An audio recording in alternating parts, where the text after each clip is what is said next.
Thierry Kovacs, au bout de plus de 2 heures de réunion ici avec des usagers, la région, la direction de la SNCF, qu'est-ce que vous tirez de cette réunion dans cette ville où vous êtes maire et aussi vice-président ici à la région, à l'écologie positive, concernant l'usage des TER?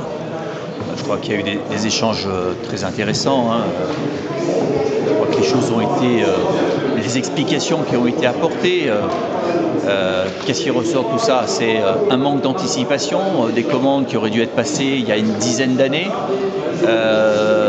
qui font qu'aujourd'hui on se retrouve dans une situation où d'un côté on a dû arrêter plus tôt des trains et des commandes qui sont aujourd'hui retardées, des commandes qui ont été passées par le nouvel exécutif régional il y a 4 ou 5 ans, qui ont du retard du fait du Covid, et une situation de tension extrême sur cette ligne, sur cet axe entre Valence et Lyon.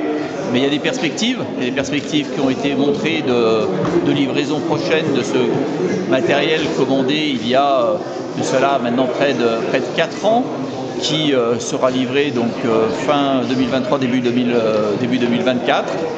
Je trouve une grande compréhension quand même de la part des usagers, parce qu'on ne leur a pas apporté des solutions à court terme. On a surtout essayé d'expliquer les raisons de ces dysfonctionnements aujourd'hui, et de montrer des perspectives d'amélioration à moyen terme.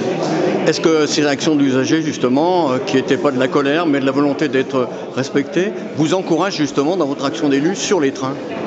Mais bien sûr, vous savez, moi je préside également le syndicat des mobilités et de l'aire métropolitaine.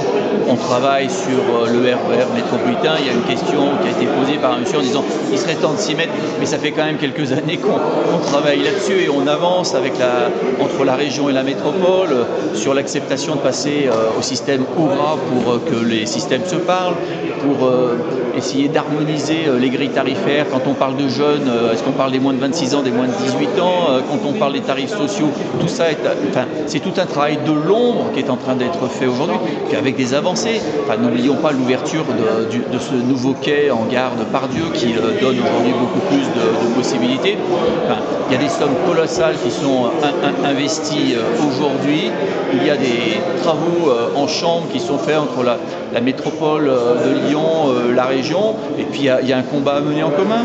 Il n'est pas normal qu'il n'y ait que Paris qui bénéficie de financement de l'État pour les mobilités, et qu'une métropole comme Lyon, une aire métropolitaine de 4 millions d'habitants, n'ait pas ce soutien de l'État sur, bien évidemment, le développement des mobilités, et notamment du RER. Voilà, donc il y a tout un tas de choses encore à faire pour améliorer la situation de ces usagers, dont on comprend aujourd'hui bien évidemment la colère par rapport à ces retards de train, par rapport à ces annulations de train, par rapport à ces problèmes de capacité ou d'emport.